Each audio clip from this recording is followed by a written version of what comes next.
telephones were not too good. But I had a very good friend who called me and said, "Hi, Johnny, all the Kambu in Makola and Tema Station are finished." I said, what's going on? So they say an epidemiologist from the Navrongo Health Research Center has warned that walking barefooted can cause elephantiasis. So everybody's going to buy Kambu.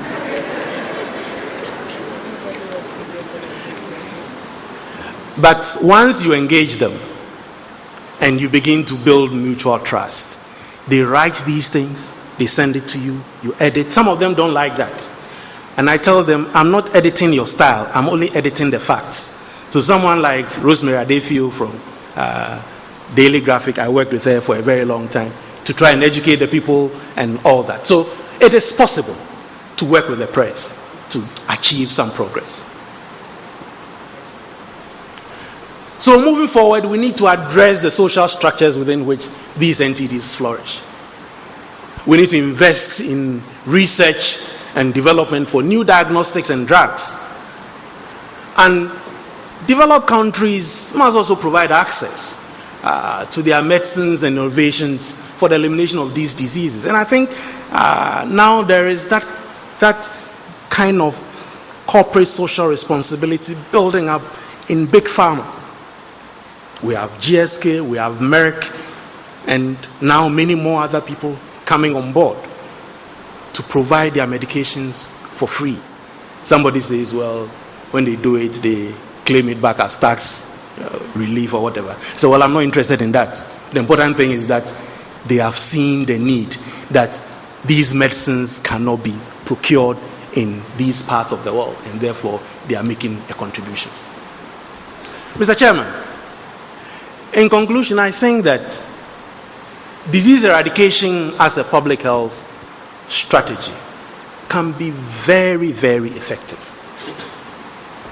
especially when the eradication criteria are satisfied. The moral and societal justification of the disease is essential to garner all the political will to help us move these programs in the right direction.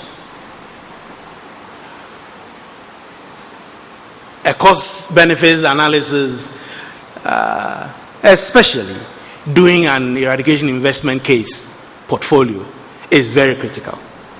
And Mr. Chairman, since I know you're an economist, I'll say this. Some of our colleagues, the economists, sometimes scare us. Their fees are too high. When you want to work with them, they quote so high fees. I recall when I got a grant in 1992, my first grant, to do a study on social and economic impact of lymphatic filariasis. The criteria was that I must put together an epidemiologist, an economist, and a sociologist. I came to the economics department of University of Ghana in 1992, and the figures that I got was going to wipe away the entire budget. So I said, well, I'm sorry, I cannot pay this. I won't mention the name because you know the person.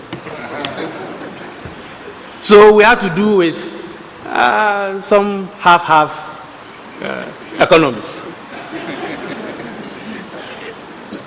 And I think we need to work together. We need to work together.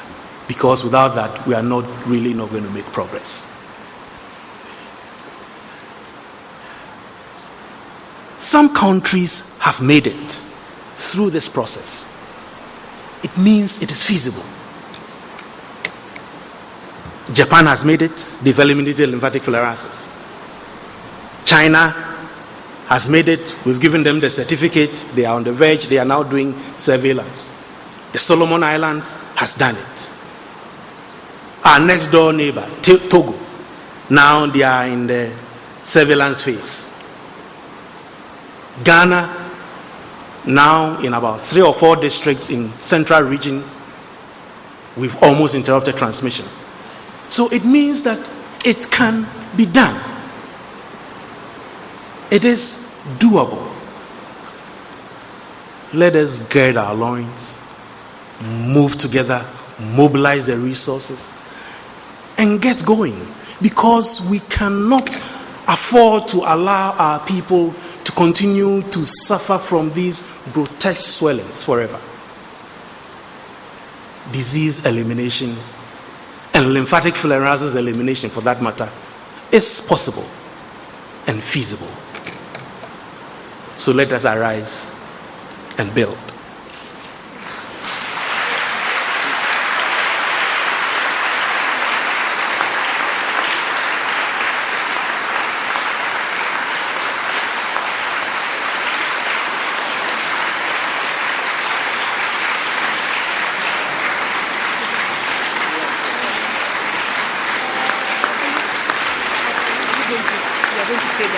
I'm saying that acknowledgement. I'm not going to do that acknowledgement.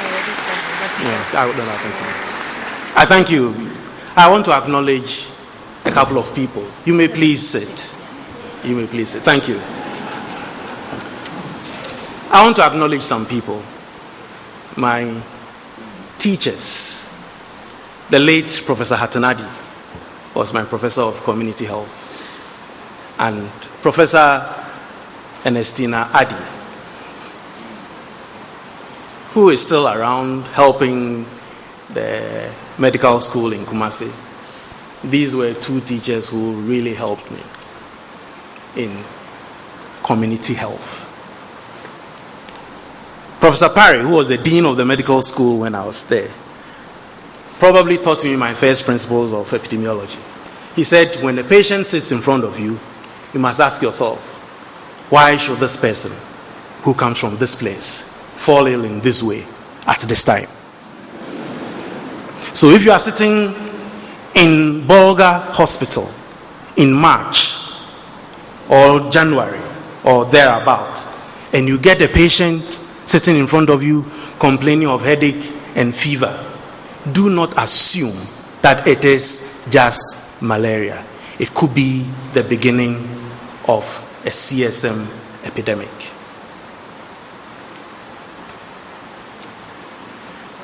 There were some people who gave me exposure. Professor Kojo Koram is here. When I was in final year medical school and I had to go and do my rural posting in Boko Hospital, I met two young doctors who, in lay terms, I would say, they just freaked me out. Kojo and Oscar. Unfortunately, I was looking around for Dr. Deborah's picture. I couldn't find the picture of Dr. Deborah. So Professor Koram is representing Oscar as well.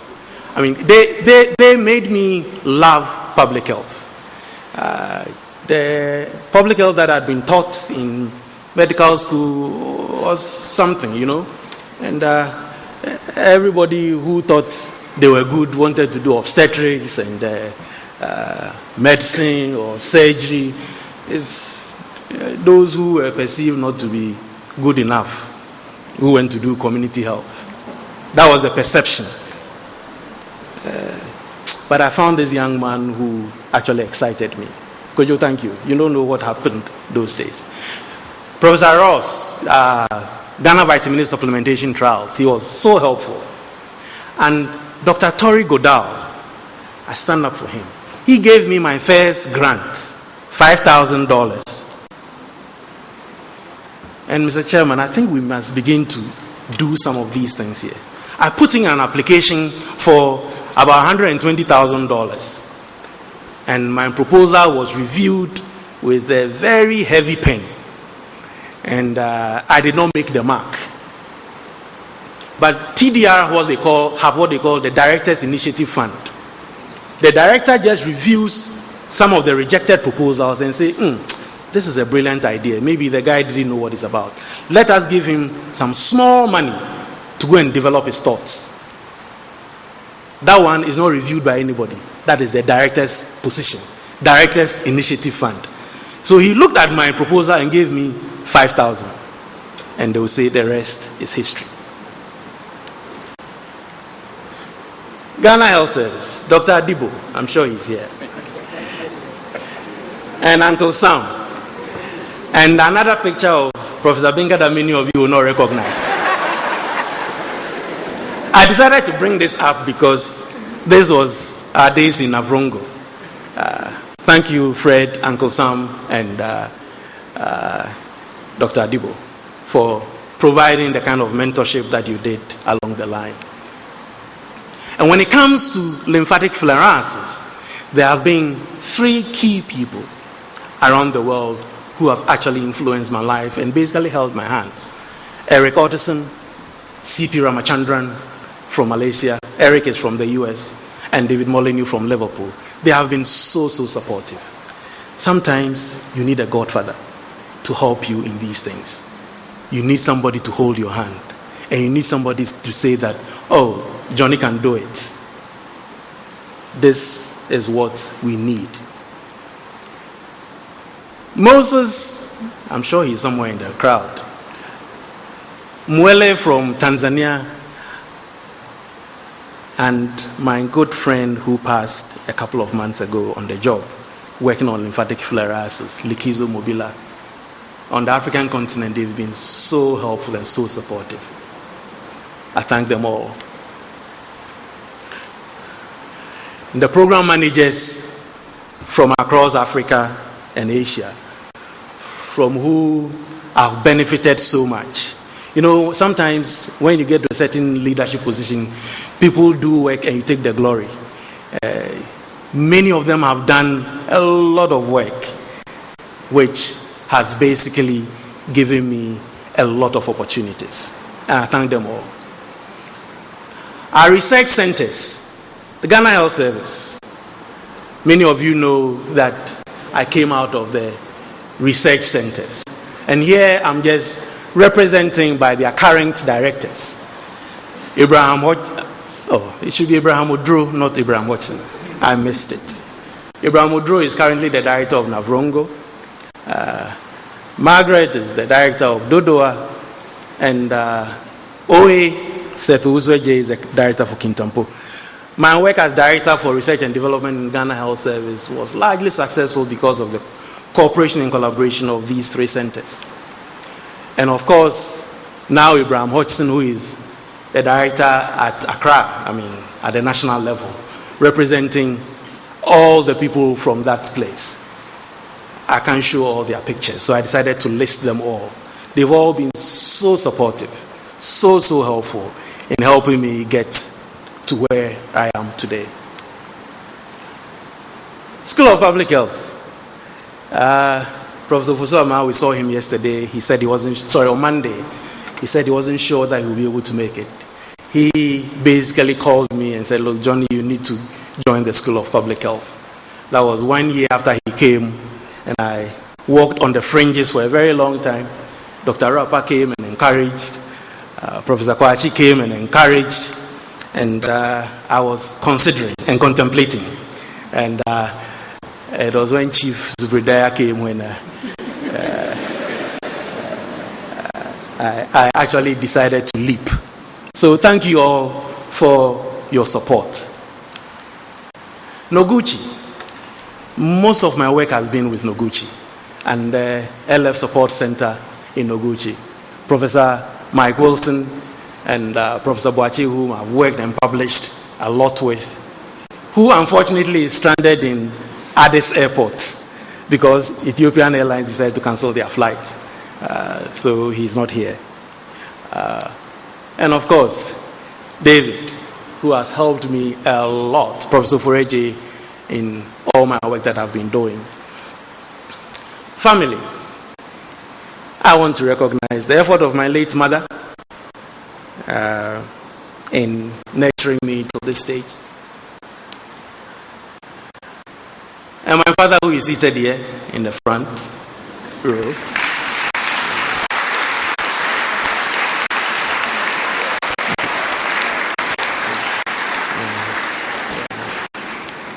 And of course, my stepmother, who has also been one of my chief advocates.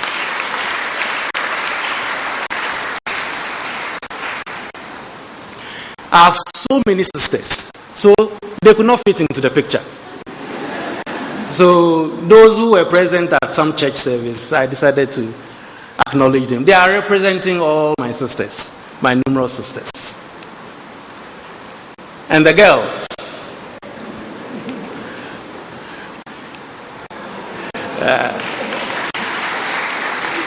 who have all been so helpful. And finally, my best friend,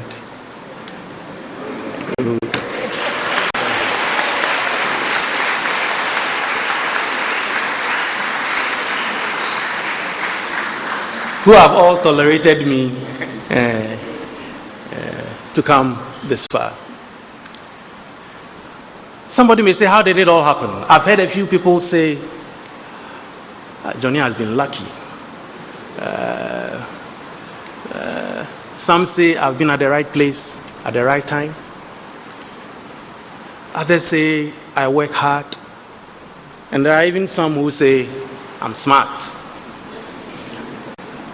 Maybe bits and pieces of all these have worked together. But in my estimation, there is something called grace. And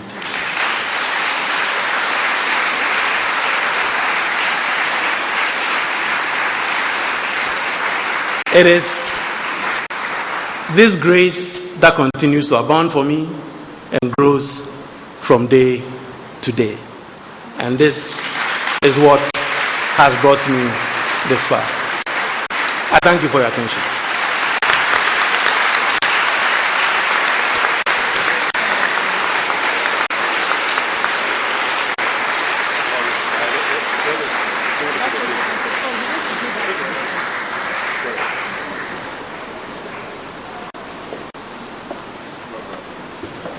You may resume your seats, please.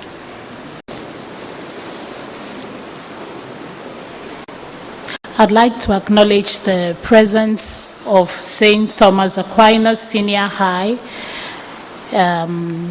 Professor John Japon attended St. Thomas Aquinas Senior High. They are here, and I think the choir is here. I'd also like to acknowledge SOS. They are here. Thanks for coming. We also have the Old Toms, Old Boys of St. Thomas Aquinas.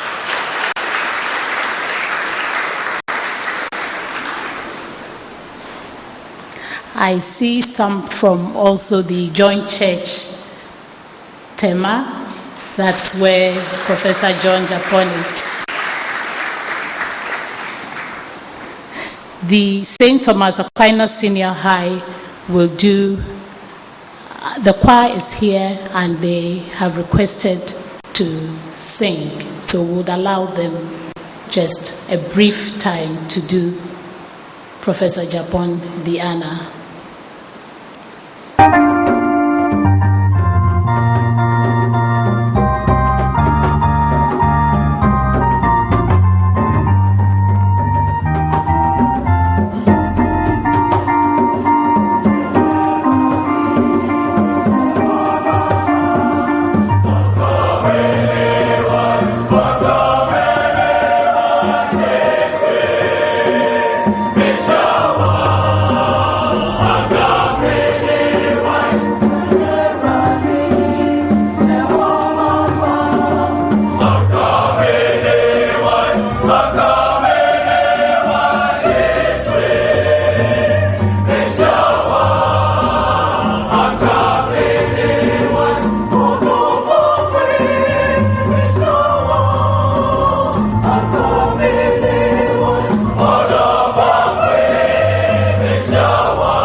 presentation is from the School of Public Health. School of Public Health.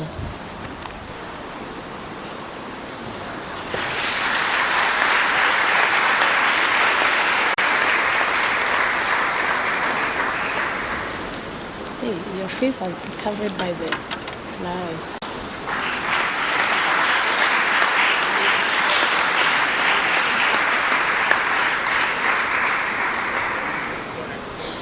Prof. Japon is the chairman of the advisory board of the Regional Institutes of Population Studies.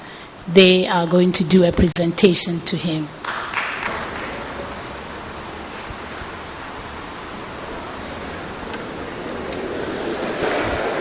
We have 3 family presentations. The first is from the family, not the immediate family, the extended family of Professor John Japon, family of Professor Japon.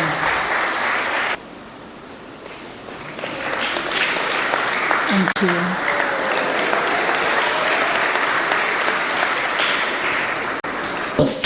In-laws of Professor Japon have said that they are going to do a presentation and they should not be taken out of this special day. In-laws.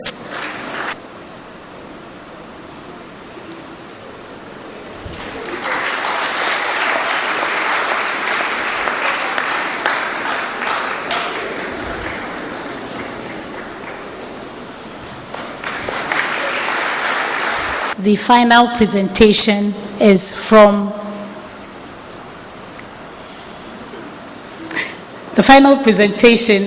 wife and the girls.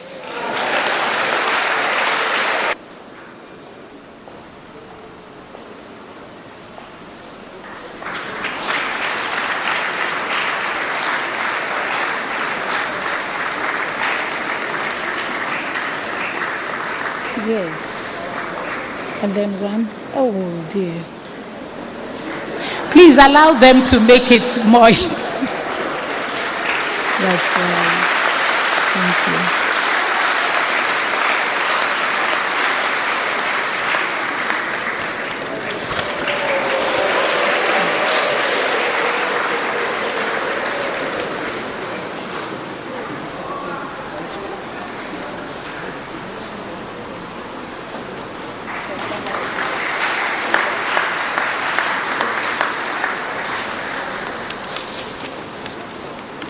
One presentation was inadvertently left out, and that's from the Research and Development Division of the Ghana Health Services. If they are here, please.